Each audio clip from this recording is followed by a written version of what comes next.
Alright, welcome back to my channel, folks. We're out here today. We're going to go cut some slabs, and we'll show you that in another video. But I'm going to talk to you for a minute about chainsaw maintenance here. So on this is a Husqvarna 350. It's by no means a big saw, but I've put a ridiculous amount of hours on this saw. So the first thing we're going to adjust on this saw today is our chain.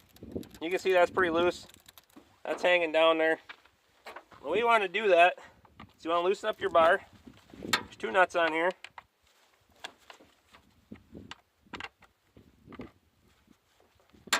And now on this Husqvarna, there's an adjustment screw right there in that slot. So as I adjust this screw, you can see this chain's hanging loose right now. As I adjust that screw, you can see it pull that chain in tight. And you just, with moderate pressure, you just don't want to be able to pull those inside guides out. If you pull on it real hard, of course they're going to come out.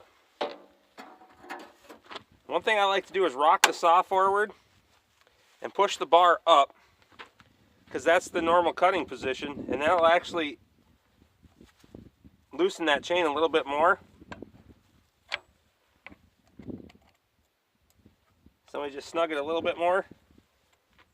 Tighten up these nuts on your bar pretty good, so that way they can't loosen up on you. And back that chain off. So now you can see that chain is nice and snug, but if we it'll move back and forth. Make sure your brake works, that way if you get a kickback. The other two things you want to keep in mind when you're having a good round file. Now some people use these they use them way too much, and they don't throw them away when they should. Make sure that file's cut nice and easy. You're not working too hard, putting too much pressure on it.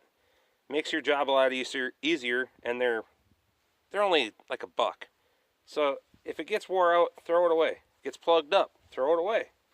The other thing for most people is a flat file.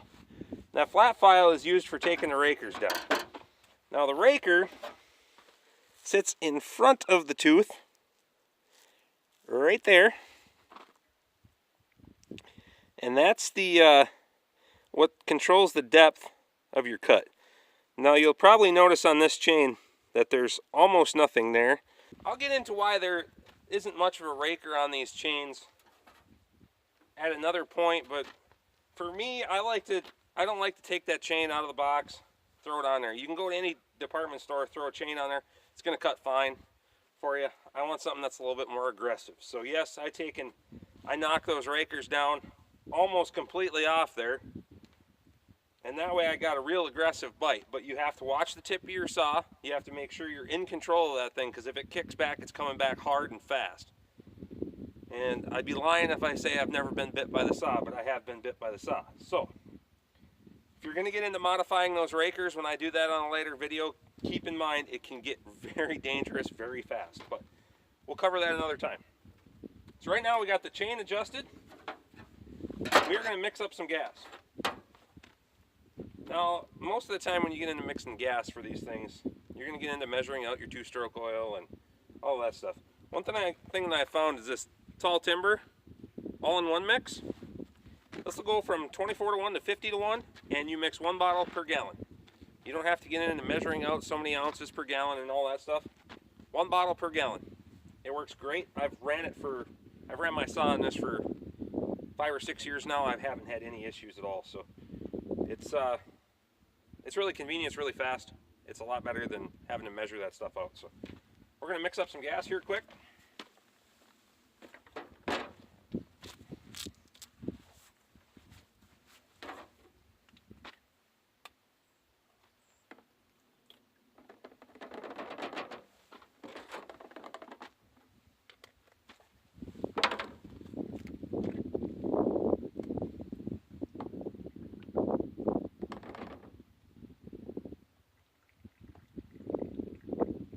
Basically just pour these little bottles out until they kind of start dripping.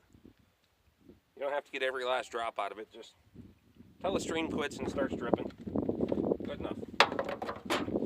Another nice thing about this all-in-one mix is if you're a little bit off. You know, I'm not going to the pump right now, and so I can't pump exactly 2 gallons of gas in there. So if I got like 1.9 gallons, I'm not that far off. I'm not at risk of running too rich or too lean or anything like that. So that's another benefit there.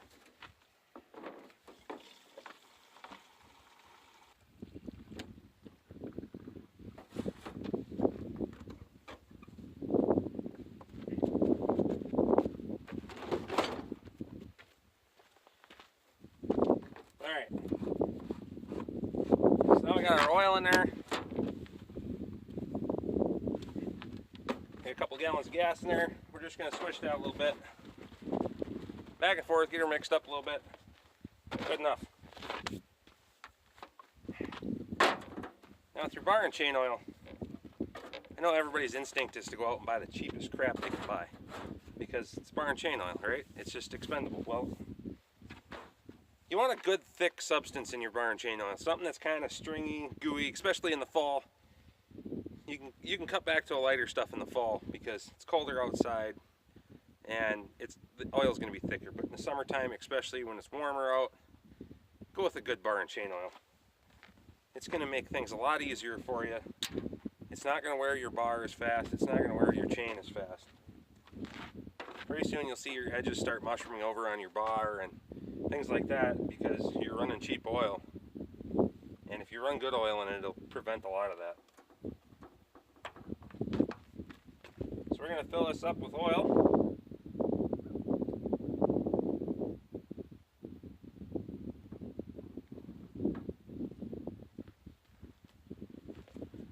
And this is what I mean by stringy. That's the kind of bar and chain oil you want. That kind of stuff. You don't want any of that that garbage that's just dripping off your finger when you rev your saw up and it just flings a big stream of oil out. Some guys say that's how you know your oiler's working. Well, not necessarily.